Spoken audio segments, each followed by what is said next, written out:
Olá, amigos, sejam muito bem-vindos ao canal Os Grandes do Rio.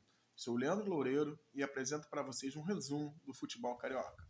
Hoje iremos abordar notícias sobre o Fluminense, que está indo para o Equador para jogar a Recopa, sobre o Botafogo e o Vasco, sobre o clássico dos dois, né? Sobre o Botafogo, a repercussão negativa de Thiago Nunes, jogador sendo apresentado, no Vasco, jogador sendo apresentado também, sobre a repercussão da coletiva de Emiliano Dias. Agora, o Flamengo tem até caso de polícia, meus amigos. O bicho tá pegando, hein? Tem caso de polícia, tem tendo ameaça a jogador. Vou ler a íntegra da ameaça para vocês, tá? Vou deixar as informações todas aqui. E sobre também a novela Léo Ortiz. Tá? Tudo isso logo após a vinheta.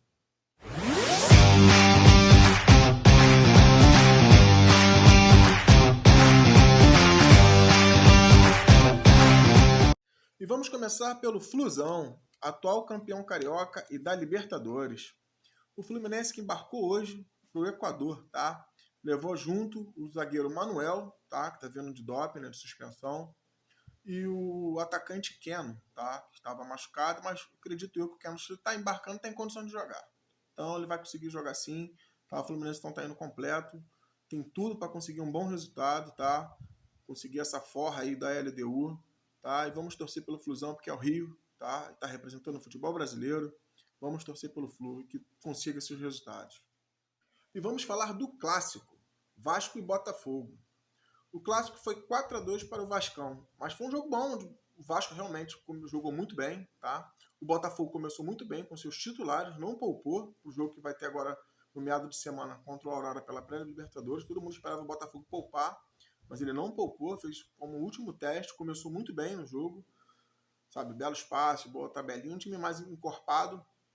Eduardo fez um golaço de fora, tabelou com o Tiquinho ajeitou, ele bateu de chapa, tirando do Léo Jardim, tá?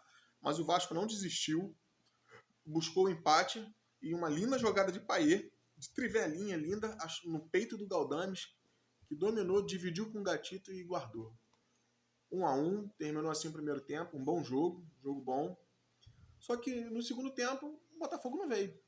O Botafogo não veio, ficou no intervalo, cara. Ficou no intervalo.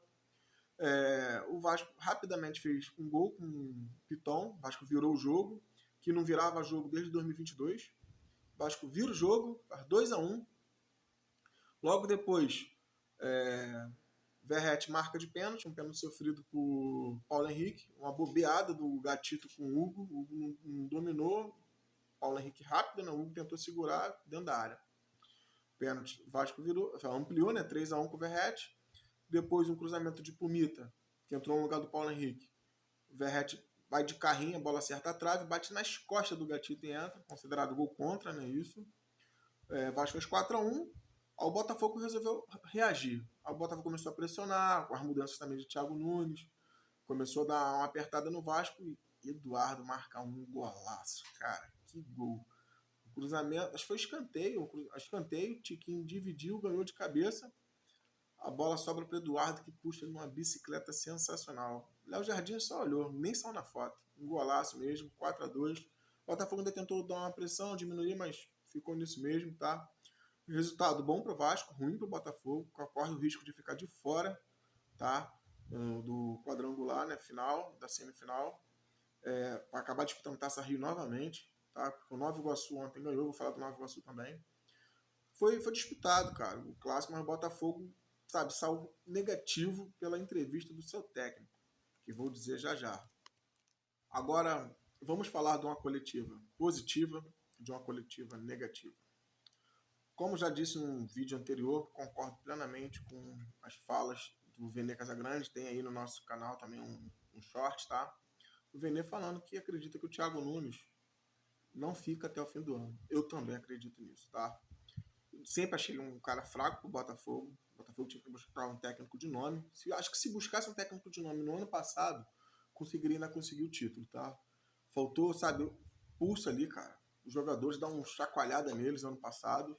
E esse ano o Botafogo estava bem agora, o Carioca. O primeiro tempo do jogo. Na pausa, na pausa dos 25 minutos, o técnico do Vasco mexeu no Vasco ali. E o Vasco entrou no jogo. O do Botafogo, cara, não acordou. Aí veio um intervalo, o Vasco melhor, terminou o primeiro tempo melhor que o Botafogo. Veio o intervalo, o cara não conseguiu chacoalhar o time, cara. O time sentiu o gol do Vasco e o time não entrou, só foi entrar no final quando já tava 4-1. Pô, não adiantou de nada. Esse cara realmente não vai ficar. E vou dizer para vocês, acredito que perdeu o comando do time agora na coletiva. Vou dizer o que ele disse aqui. Thiago Nunes diz que atletas pediram para sair, pediram para não jogar. Ele falou que os atletas pediram para não jogar alguns jogos. Olha só, cara. Aí, hoje, ele veio a público dizer que não foi isso que eu quis dizer. Eu disse que os atletas não pediram para sair. Foi um pedido apenas formal, só formal. Ó, irmão, perdeu o vestiário já perdeu, tá? Por falar do Botafogo, o Botafogo anuncia Gregory, tá? Já fez o anúncio oficial do volante Gregory. O Thiago Nunes não vai durar.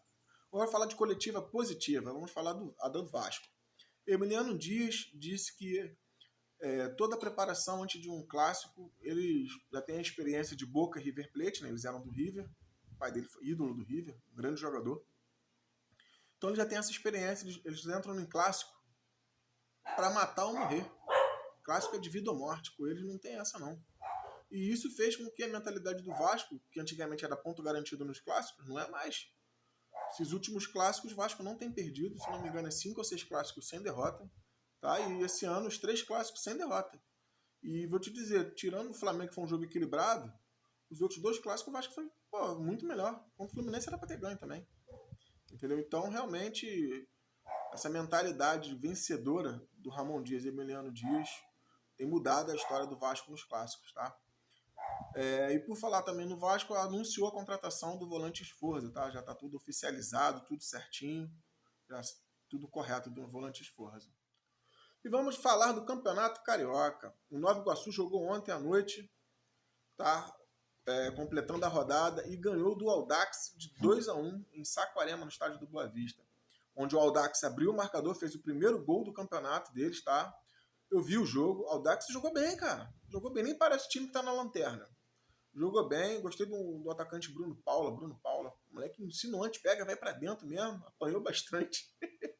O Ronald jogou muito bem também pelo Nova Iguaçu, deixou a sua marca, né? E ele, né? Não podia faltar, o artilheiro do campeonato, Carlinhos, fez o gol da vitória, tá? Foi 2-1 o jogo, de virada pro Laranjão da Baixada, que tá em terceiro lugar com 18 pontos, junto com o Flamengo, tá? O Flamengo que joga amanhã. E o Laranjão tá aí, tá mostrando que veio para ficar. Eu acho que provavelmente Vasco ou Botafogo vai ficar de fora, que a Portuguesa está brigando também, tá? Vou deixar para vocês também a tabela no final, a classificação, toda a pontuação. E força para o Nova Iguaçu. E vamos falar agora do Flamengo. Caso de polícia na Gávea, rapaz. Flamengo, o bicho tá pegando, hein? O caso de polícia é o seguinte, é menos mal. A polícia encontrou o carro do Pedro, do atacante Pedro, tá, que foi roubado na linha vermelha. A polícia já recuperou o carro. Essa, pelo menos, é uma notícia boa, tá? Outra notícia boa, o Flamengo apresentou o lateral Matinhas Vina, tá? Tá apresentado. Já o lateral disse na coletiva, na entrevista que ele deu, né? Que veio para ganhar. Tá com vontade de ganhar, que veio para ganhar títulos, tá? É um ótimo lateral. A briga na esquerda do Flamengo tá muito boa, muito boa. Outra notícia do Flamengo também, Braz e Bruno Spindel, eles falaram sobre Léo Ortiz, tá? O jogador já manifestou interesse em vir jogar no Flamengo, já demonstrou sua vontade, tudo isso, só que o Bragantino não cede, cara. O Bragantino não cede, o Bragantino quer que pague o valor estipulado, tá? E a diretoria, né, o Marcos Braz e o Bruno Spindel falaram sobre isso, eles falaram que tem que ter paciência, pediram tranquilidade ao jogador. Eles agradeceram a postura que o jogador está tendo em querer vir jogar no Flamengo. Só que tem que ter paciência. Essa vai ser uma negociação que vai ser demorada, mas tem tudo para um final feliz. Mas vai demorar mais um pouco, porque o Bragantino está irredutível. Tá? E agora vamos falar das ameaças, né? Uma coisa séria que está acontecendo no Flamengo. É uma fofoca, mas está deixando preocupado com a notícia, né, em relação ao Flamengo. O caso é de Léo Pereira, tá? Léo Pereira, hoje namorado da Caroline, ex-namorada do zagueiro da seleção Real Madrid, Éder Militão, tá? Isso enfureceu o seu ex-sogro. O ex-sogro do Léo Ortiz é o Sérgio Castro, que é o pai da influencer Tainá Castro, hoje atual namorada de Éder Militão. Né? Parece que eles só trocaram. E aconteceu o seguinte, olha as falas do Sérgio Castro. Olha a ameaça que ele fez ao Léo Pereira. Ele ameaçou dizendo, paga 350 mil ou sofrerá as consequências. O post é o seguinte, pegando o resto dos outros, né, pangaré? Sabe o quanto você me deve, né? Me pague, ok? Pague, senão o bicho vai pegar pro teu lado. A faculdade da Tainá foi 350 mil. Me pague, seu pi. Passa o Pix ou vai para o esquema. Rapaz, o bicho tá pegando pro Léo Pereira. Esses são os resumos de hoje, tá, pessoal? Sabendo mais alguma novidade, eu posto. Vou deixar aqui a tabela do campeonato, a classificação, tá? E muito obrigado por vocês terem me acompanhado aí. Sejam tudo muito bem-vindos. Obrigado.